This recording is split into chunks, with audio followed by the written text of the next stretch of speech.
I like the way they lay them out. They're not just straight lines anymore.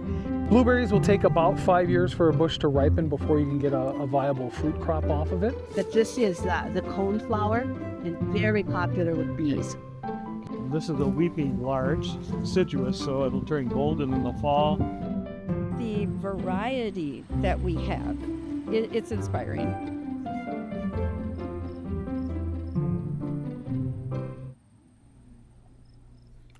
Hello and welcome to Great Gardening. I'm horticulturist Bob Olin. I'm joined by garden professional Deb Burns Erickson, and Sharon has the night off. We want to hear from gardeners across the region who have questions for us. We have phone volunteers with the St. Louis County Master Gardeners standing by. Please call us locally at 218-788-2847 or email us at ask@pbsnorth.org. First, let's start tonight with a look at the weather in our region, enjoyed by some very early visitors.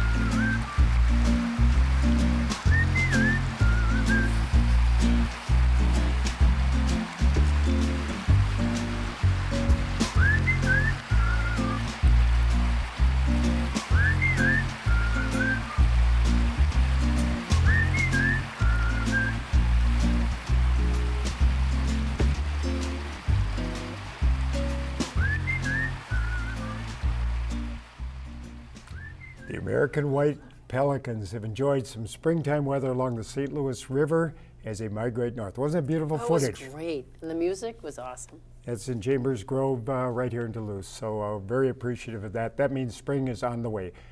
Please keep calling in with your questions. Before we get to those, Deb, what do you have to start off the program with? So we get a lot of questions on what deer don't like and what people can plant that will not deter them but slow them down. Because we all know once it gets to about August 18th or so and they start to put on their winter weight, and there's no stopping them. So this is just going to get you through hopefully the summer. And some nice containers you can do en masse. But there are 4 things that deer do not prefer. They do not prefer fine, fuzzy, fragrant foliage. And so some of these things we're going to start out with have those things, and so they just work really well for. So one thing is lavender. Lavender is very fine. It's fuzzy, somewhat of a fuzzy stem, and it's fragrant, and it has a flower on it, and they don't seem to like it. It's not hardy, so we do treat it as an annual. And so there's some great lavenders that are out there that you can get.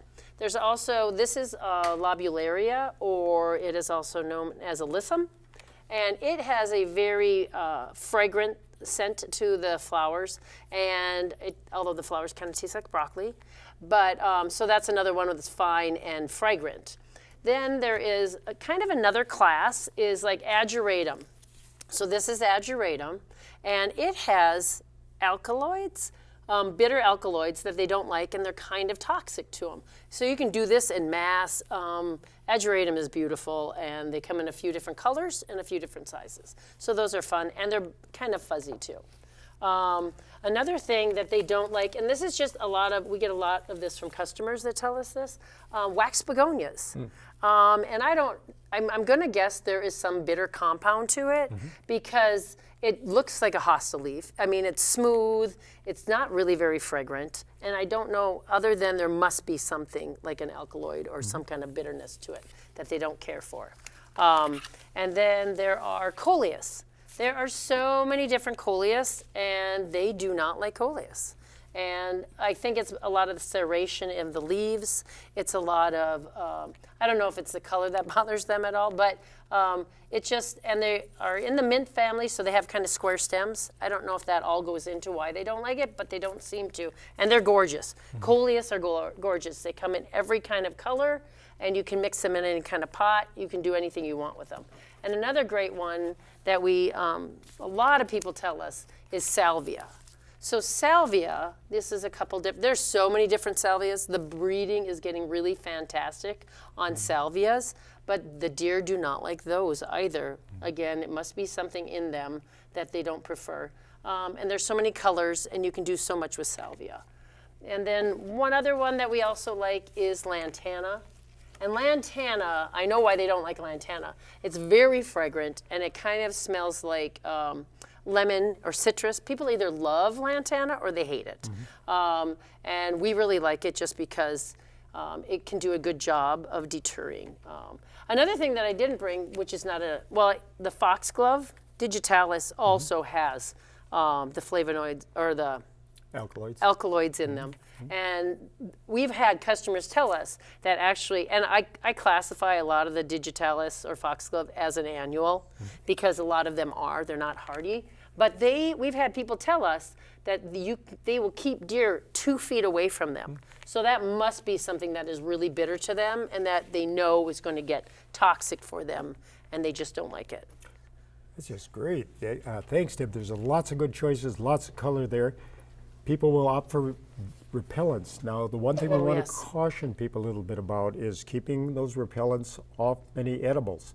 So always read that label if you're going to use some of it, and rotating repellents is another good option. But there are some methods of deer control. Thanks, Deb, very much. Very interesting. Let's get on to some of your questions. We'll start here. We've got Katie in Brimson who asks a question, will chicken wire keep ground squirrels out of my garden? Chicken wire. I don't think so. I don't think so either. Chicken wire is way too big, in my opinion. Not only that, ground squirrels have this tendency to dig under just about everything. Yep. They get real flat, they get real thin. Yes. So really, I think you're going to have to look at trapping for an option. And there are live traps. There are a number of traps that can, in fact, be used, but they're a little tricky. Yeah. So they are definitely a little challenge. Hardware cloth might work. Maybe, but you got to get it down in the ground. Gotta you got get a it lot down. of work to get. Ground squirrels can be a real challenge. Yeah. She also asks, she mentions the fact that she's tried fencing just about everything. So I think that you're going to have to look at some kind of trapping system. Yep. Yeah. Okay, we got Amy from Hermantown. When should I trim my hydrangeas? And if I wanted to move them, when's a good time? Well, it's a great time to move them right now. I would. So my philosophy on hydrangeas, because there's so many varieties, there's so much breeding going on there, so many different types, is once they bloom, shape them the way you want. You cannot screw up on shaping at that time, any kind of them. But transplanting now, you can do that now. Perfect time to transplant. You know, as you well know, Deb, they can bloom on either new wood, which comes up this year, or old wood, which was formed last fall. So if you're going to, and some on both, that's what's so confusing.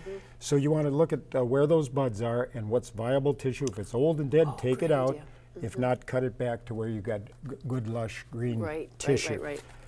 Okay, question here. This is an easy one. This came from Susan in Saginaw. Is it safe to plant your onions right now? Bob, of course. How many have you put in, Bob? Not enough yet, but there will be a lot going in the ground, that's for sure. Excellent time. As a matter of fact, you really want to get those in. You want to take advantage of all of this wonderful sunlight we have in the month of May. Okay, is it necessary? This came from Mary in Duluth. Necessary to change soil every year in your annual beds? Ooh. And if yes, what kind of soil? Well, I don't think you have to change it. I think if you have a good base and you need to add organic to it every year, that's going to give you fertility. And I like to mix it up, blend it. You don't know what you're going to get down below. And I like just a really nice top coat. A few inches of a really good organic soil makes a world of difference. Yeah, I think you're not going to replace, you're going to add to. One thing I've seen, Killing Almost with Kindness, where people are adding so much organic now that is changing pH and other things. I've seen so many soil tests that people are wondering what's going on. So I think you want to add organic. You need a nitrogen source every year. You want to stir it up. You don't necessarily be tilling, particularly a perennial bed, but you do want to work those materials in, but you certainly don't need to remove the soil. Okay, here's a question. This came from Betty in Duluth. How late can I plant tomato seeds in pots? Well, you can plant them right now. You plant them anytime. Plant them I will tell you, we don't plant our tomatoes in the field until July 1st. and we have great harvests. So I think people need to be mindful of the temperature of their soil and just maybe back up on when they're putting in their tomatoes. Now Betty was starting from seed rather than Right, transplants. right, So right. right now it might be a little late to start from seed because you can get the plant, but you got to get fruit set and you got to get harvested before the frost. So you want to think about that. We usually say by about May 1st or so, that's kind of the cutoff date, starting from seed. Okay, we've got Kathy in International Falls. What perennial ornamental grass and clay soil for Zone 2? They might actually be Zone 3 at this point, but That's an easy one, isn't it? But Carl yes, it is. Forster. That's the only one we ever recommend is Carl I Forster. think that Easy is peasy. definitely the case. Next, we are going to take a look at the hills of West Duluth. You'll find some spectacular views down below, as well as looking up, you'll also find some great sights. That includes one beautiful garden that keeps growing in more ways than one. I grew up on a farm, and we grew crops, and my mother always had flowers. However, her flowers were planted just like vegetables. They were in straight rows. And so I just everywhere we've lived, always just did some gardening, and of course, started this one 28 years ago. And actually what you see now as you come in, probably about half of that was lawn, and I just keep developing and moving over and taking out the grass and adding more in. I see something I like, I gotta have it, and so that it just evolved over the years. It certainly didn't look like this to start with. Started out pretty much with a blank slate. The first year my first one was towards the end of August, so a lot of the flowers were kind of past their peak.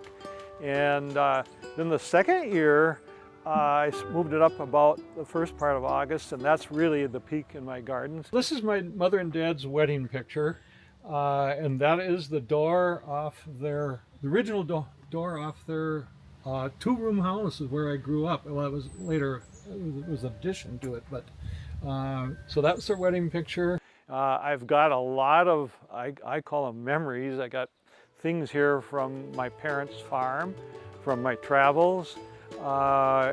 Just about everything has a story, and some of them are long and probably too long, and then probably some not so long. But I've probably been in every garden center, around the area, and every time I go by one, I stop, and every place has something different, and so I'm always looking for something different to try. I was checking Facebook, or I would watch Facebook, and I'd see all these paintings from Renoir and Monet, and they always had all these potted gardens, no soil, in the streets, and I thought, geez, this looks beautiful.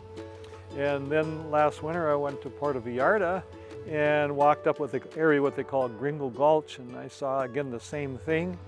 And so I started gathering pots and roses and whatever. I have all the tags from everything I bought in a plastic box in my garden shed. So if you wanted to sort through there, you could find something for everything. This is a weeping larch, deciduous, so it'll turn golden in the fall, and then it loses its needles. These are all poppies that you see here. They're just about done. But I just took a few of those poppy seed heads and just spread them around there, and that's what I ended up getting. The greenhouse I built exactly 10 years ago. I stick built the bottom here myself, and of course again we have the corrugated metal from my dad's farm, barn roof. You don't want to follow those directions because they could be wrong. This garden I call it a garden party that I've been having for 8 years. It used to be people would say, are you going to have it again next year? And now they want to know the date. It is work, but however, I just can't sit still and do nothing. It's just I can get out here in the morning and come out, and maybe some days you have no plans of what you're going to do, but you see something that needs to be done. Before they know it, the day is over. You come in and you have dinner, you sit down in your chair, you fall asleep until it's time to go to bed, and I don't know, I just love it. Wow, Bill just keeps adding to the beauty of this garden and to our community. So thank you so very much for that tour and for what you're doing, Bill. Now it's time to answer a few more of your questions, and they're coming in, so keep sending them. Here's a question.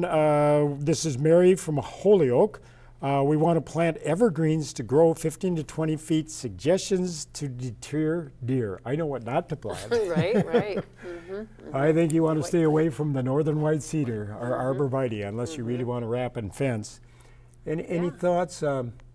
I mean, there's so many choices. There are. Right, depends on how big they want them to get. I mean, there are just a ton of things they could put in there. Many things. I think you want to look into that spruce family. Yeah, because deer resistance, they just don't like the sharp needles. Again, back to your discussion about what they're going to taste. So there are any number, black spruce, white spruce. This is Blue Norway spruce. Blues can be a little bit more susceptible to disease, but we've got a number of miniaturized, so you want to work with a local nursery, I think, on that. But spruce is going to be a good option for you there. Here's Kathy from Duluth. She has a circular white mold on her squash. This is last year, I'm assuming. Can I plant the same soil? Should I replace the soil? She doesn't have to replace the soil at all, no. And it's, right, powdery mildew. This is powdery mildew. That's what they're prone to get it, but there are new varieties that are available that are more resistant. You want to look at that a little bit in the catalog. Sometimes it's not a real aggressive fungi. Usually hits late in the season. Not soil-borne, foliar-borne, so clean all of that material up. But should not be too much of a problem, really. And good question with the moisture. It's been dry, at least in subsoils. This was Eric from Duluth. He asks, how early should I start watering? Everything looks so very dry. Like what? I'm not sure what looks really dry. Yeah, that's not my experience. That surface is very dry, but if you get a spade in down there, we're really pretty moist. So I think if you're putting annuals in, or if you're planting new material, I think it is a good question because even though there seems to be plenty of moisture, certainly in the topsoil, anytime you're putting a perennial in, let's get some water in there with it at that particular time. At transplant time, very definitely. Oh, here we go on, make sure we get this one covered. This is Sharon from Cloquet, and she wants to control cutworms on her azaleas. Ever seen a cutworm? Nope, I have not. We have lots of cutworms. I've seen too many. You do a lot. We have about 40 different varieties that climb and cut a lot of tomato plants off. But they're not particularly aggressive on woodies. Woodies, right, yeah. It's not going to cut through that. No. So she's got another issue. Maybe she could call again and tell us if it's on the leaves or where it is. There are a number of other insects that are probably causing the problem. If we had a little better idea. And is it really a problem? Call us again, Sharon. Give us a little bit more detail, and we'll try to follow up on that for you. Okay, here's a question. This came from Ed in Duluth. Secret to growing great onions: type of soil, how deep, etc. There you go. Okay. Here we go. I think one of the secrets is getting started early. Yep. And you can start from transplants. That works real well. Greenhouses many times will grow them out for you. You can also start from bulbets. They were grown out last year. Typically, you don't get quite as large an onion that way, but I've seen people who have been very successful.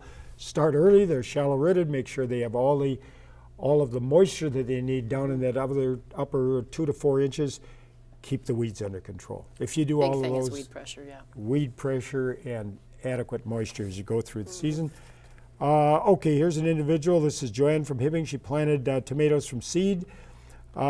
She wants to know about fertility on tomatoes. Very, very good question. Yeah, she's got the transplants in. Let's assume that.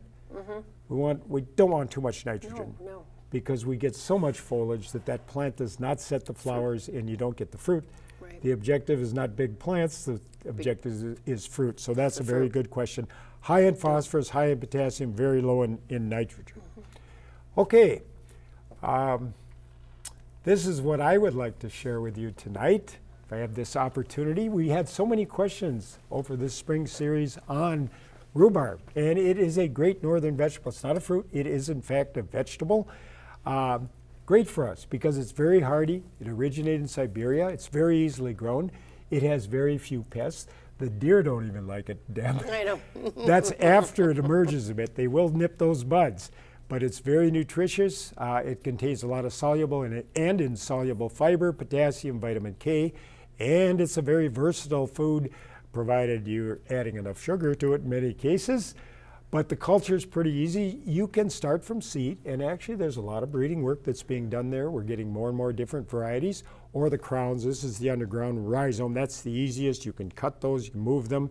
You want to divide these crowns right now in the early spring when you're selecting a new site, oftentimes, you know, you want to renovate, even though you've had that rhubarb patch for years.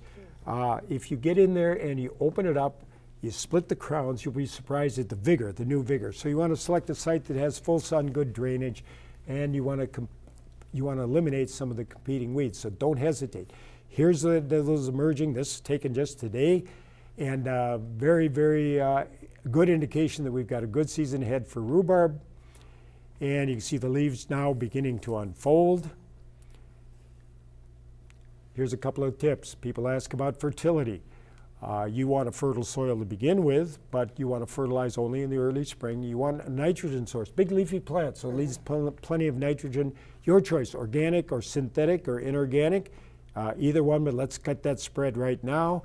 You're going to see some seed stalks. They want to cut those off as soon as they emerge because they pull energy from the plant. You want to harvest by pulling stems from the outside, and you want to stop harvesting before July 4th. That plant has to renovate itself. Here's the seed head. We're going to take those off. The sooner you can get them off, the better you're going to be. And here again, you can see I pulled these from the outside. We like to pull them from the outside. People ask about cutting. You can certainly cut them, but you leave a stub. And anytime you leave a stub, there's a potential for the entry of disease as that begins to decay. So pull from the outside. And then, you know, we've got a number of varieties. It's very interesting. These are our big ones in this area. Victoria, it's been around for a long time. Canada Red and Valentine are known for their red stalks that people really love. They look great in a pie. Glaskin's Perpetual is getting a little more attention because you can harvest that one just a little bit later into the season.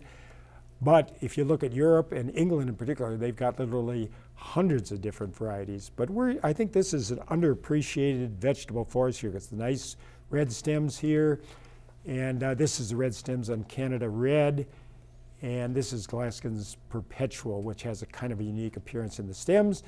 You know, we want to caution you a little bit. The leaves are poisonous. They contain oxalic acid, but don't be overly concerned. Just don't consume them. The stems are never poisonous except if you get a very hard late spring frost. If the plant wilts, it forces some of this oxalic acid down into the stems. Cut all those off if that happens and let the plant regrow. Here's the leaves that everyone wants to stay away from. And this is something you might want to try. Just as they're emerging right now, this is the nice thing about doing a live show like this. Put a big dark tub over it and force that plant to stretch. There's no sunlight, so you're going to get elongated stems. They're going to be higher in sugar. They're going to be tender. They're going to be a bright red because there's no chlorophyll. So try that, and don't forget about the Rhubarb Festival. This has become a real feature in Duluth in June 27th, 9 to 3, Asbury United Methodist Church on Grand Avenue. Great time. Nice, nice. Okay, now let's take a look at some more of your questions. This is Lori in Duluth. She has garlic up, and she's wondering when and what should I feed them with? More organic material. More right? organic. Again, the garlic is one of those that has these compounds, the sulfur compounds, the alkaloids that deer do not like. So there's a deer-proof crop. A little bit of nitrogen fertilizer, your choice. Again, you can use a synthetic out of a bag, lightly applied right now, or you can use an organic. Okay, here's a question. Ann from Duluth, how can I get rid of groundhogs? Groundhogs? Groundhogs, I've had too many experiences with groundhogs. They are very difficult to control. Once again, you're going to have to get aggressive with some kind of a trapping system. Wow. Or if you're out in the rural areas, maybe a 12 gauge or something, because they can be vicious and they can take down an awful lot of productivity. Wow. I had them take out maybe a quarter of an acre of cabbage. They just love that crop. I love cabbage. Till I finally got them under control. So interesting. I wish I had better advice for you. They will dig under fences. Okay. So they're a challenge. Okay, now we've got Jake by the lake. I'm assuming it's the big lake. Good time to plant an apple tree. Oh yeah. Perfect time. Yes, please Yeah, do. the sooner in May that you can do this, the better off you're going to be. Be prepared when you put it in. And he wants a good cross pollinator with honeycrisp. Now, let me caution about honeycrisp. Zone 4, right? Most of our areas north and away from the lake are zone 3. So you might want to look for other varieties unless you're down near the lake for long-term durability. Will they grow in a clay soil? He's got multiple questions here. We're going to get them all answered. They will. You want, ideally, you'd like a sandy loam, but they will grow They'll in a adapt. clay They'll as adapt. long as there's drainage. Don't plant it down in a hole. No. Then the other thing is, be patient. With a clay soil, it takes a long time, but they will get established. Any other varieties for cross-pollinating that are your favorites, Deb? Oh, well, State Fair. Yeah, you can you do know, that. is similar. Bloom time. Bloom You time. got to check out the bloom time and Yeah, go something with that's that. similar. I think Zestar is going to be another Oh, option that's going to okay. be hardier for people as well. But you've got a lot of options. Let's get 2 trees in there. That's the important thing. Even a crab, Centennial Oh, yeah. crab, Yeah. Doga good. crab, they kick out an awful lot of pollen as well. Okay, here we go. This is interesting. This is John from Duluth, and of course he says, "What critter's eating my rhubarb leaves?" Even after I said that they nothing eats them. Don't worry about it. They'll eat the buds. It could be certainly deer at Deer this now, point. but- Once they emerge, they're not a problem. So thank you so much for joining us tonight. That's it for our regular season, but we have several one-hour shows coming your way. We invite you to join us again at 7 p.m. on June 4th for our summer special. Unfortunately, we didn't get to all the questions. We'll try to pick those up on that show. And until then, have a wonderful evening and wonderful spring planting time.